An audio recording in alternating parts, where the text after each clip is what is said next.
السلام علیکم ورحمۃ اللہ وبرکاتہ۔ بسم اللہ الرحمن الرحیم۔ ایک بھائی نے سوال کیا تھا کہ 15 شعبان جو عام طور پر لیلۃ البراءت سے موسوم کیا جاتا ہے، تو اس بارے میں شرعاً کیا حکم ہے؟ تو اس کا جواب یہ ہے، اس شب کے بعض فضائل روایت میں منقول ہے۔ سنن ترمذی کے اندر جلد نمبر 1 صفحہ 156 پر حضرت عائشہ رضی اللہ تعالی عنہ کی روایت ہے۔ وہ فرماتی ہے کہ ایک شب میں نے نبی علیہ السلام کو نہیں پایا، میں تلاش میں نکلی تو نبی علیہ السلام جنت البقیع کے قبرستان میں تھے۔ نبی علیہ السلام نے فرمایا، کیا تمہیں اندیشہ ہوا کہ اللہ اور اس کے رسول تم پر زیادتی کرے گا؟ حضرت عائشہ رضی اللہ تعالیٰ نے فرمایا، مجھے خیال ہوا کہ کہیں آپ اپنی بعض ازواج مطہرات کے ہاتھ چلے گئے ہو۔ نبی علیہ السلام نے ارشاد فرمایا، 15 شعبان کی شب کو اللہ تعالیٰ آسمان دنیا کی طرف نزول فرماتے ہیں اور بنو کلب کی بیڑوں کے بالوں کی تعداد سے ذرا لوگوں کی مغفرت فرماتے ہیں۔ اسی طرح صحیح ستہ میں اس سلسلے کی دوسری روایت حضرت علی رضی اللہ تعالیٰ عنہ سے مروی ہے کہ نبی علیہ السلام نے فرمایا کہ 15 شعبان کی شب میں عبادت کرو اور اس دن میں روزہ رکھو۔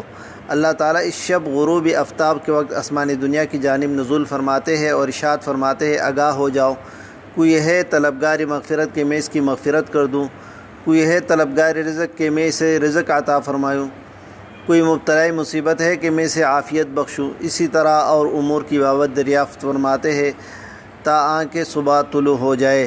یہ روایت ابن ماجہ جلد نمبر 1 صفحہ 253 پر موجود ہے۔ تاہم یہ دونوں روایت سند کے اعتبار سے انتہائی درجے کی ضعیف ہے اور ان کا ضعیف ہونا قریب تقریباً متفق علیہ ہے۔ یہ تو صحاح کی روایت ہے کہ دونوں روایتیں ضعیف ہیں۔ دوسرے روایت جو مسند احمد اور بہقی وغیرہ میں نقل کی گئی ہے وہ اس سے ضعیف تر ہے۔ اس لیے فقہائے مالکیہ کا رجحان تو اس طرف معلوم ہوتا ہے کہ 15 شعبان کا روزہ اور اس شب میں خصوصیت سے عبادت کا اہتمام کرنا شرعاً سرے سے مشروع ہی نہیں ہے۔ علامہ قرطبی رحمۃ اللہ علیہ اپنے کتاب الجامع لاحکام القرآن جلد نمبر 16 صفحہ 128 پر لکھتے ہیں، وَلَيْسَ فِي لَيْلَةِ النِّصْفِ مِنْ شَعْبَانَ حَدِيثٌ يَعُولُ عَلَيْهِ لَا فِي فَضْلِهِ وَلَا فِي نَسْخِ الْآجَالِ فِيهَا فَلَا تَلْتَفِتُوا إِلَيْهَا۔ فرماتے 15ویں شعبان کی شب کے بارے میں کوئی حدیث نہیں ہے جس پر اعتماد کیا جائے، نہ اس کی فضیلت کے بارے میں اور نہ اس شب میں عمرے لکھے جانے کی بابت، لہذا اس طرف توجہ نہ کرو۔ یہ قاضی ابوبکر ابن عربی رحمۃ اللہ علیہ نے ذکر کیا ہے۔ خود قرطبی رحمۃ اللہ علیہ بھی اس طرح رجحان رکھتے ہیں، مگر چونکہ فضائل میں ضعیف روایت بھی مفید سمجھی جاتی ہے، اس لیے بعض حنفیہ نے اس روایت کو قابل عمل سمجھا ہے۔ لیکن حنفیہ میں سے بھی جو محققین علماء ہے، علامہ ابن نجیم، علامہ شامی، علامہ کاسانی وغیرہ، اس نے صراحت کے ساتھ 15 شعبان کے روزہ اور اس شب میں عبادت کی خصوصی اہتمام کا کوئی تذکرہ نہیں کیا ہے۔ اس سے اندازہ ہوتا ہے کہ سلف صالحین کے یہاں اس کا کچھ اہتمام نہیں تھا۔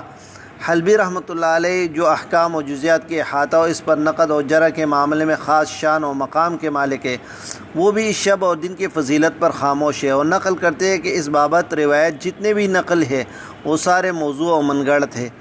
وہ کبیری جلد نمبر صفحہ 411 پر لکھتے ہیں، حدیث لیلۃ النصف من شعبان موضوع۔ فی زمانے ہمارے زمانے میں لوگوں نے اس شب کی بابت اس قدر اہتمام کیا ہے کہ لوگ جو ہے اس دن جو اس رات کو عبادات کا بہت زیادہ اجتماعیت کے ساتھ اہتمام کرتے ہیں، دن کو روزہ رکھتے ہیں، حالانکہ یہ سارے روایت ضعیف اور اکثر موضوع و من گڑت ہے۔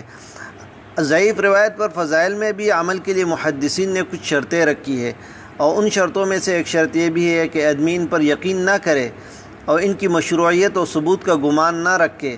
عام طور پر ایسی ضعیف روایت جب علماء کے دائرے سے نکل کر عوام تک پہنچی ہے تو اس شرط پر قائم رہنے کا بہت کم امکان باقی رہ جاتا ہے۔ اس لیے لوگوں کو نصیحت و حکمت کے ساتھ یہ بات ذہن نشین کرانے چاہیے کہ اس بارے میں غلو سے کام نہ لے کہ لوگ جو ہے اس کے بڑے بڑے فضائل بیان کرتے ہیں اور اس کے لیے جو ہے باقاعدہ مجالس منعقد کرتے ہیں اور پوری رات مسجد کے اندر جو ہے وہ بیٹھ کر عبادت کرتے ہیں، اور کچھ لوگ جو ہے قبرستانوں کی طرف جاتے ہیں۔ یہ سارا شریعت کے اندر غلو ہے، اس کا شریعت سے کوئی تعلق نہیں ہے۔ باقی اس کے بارے میں جو مخصوص عبادات کے اتنے رکعات اور اس میں یہ صورت، یہ سارے موضوع من گڑت باتیں ہیں۔ واللہ تعالی اعلم بالصواب۔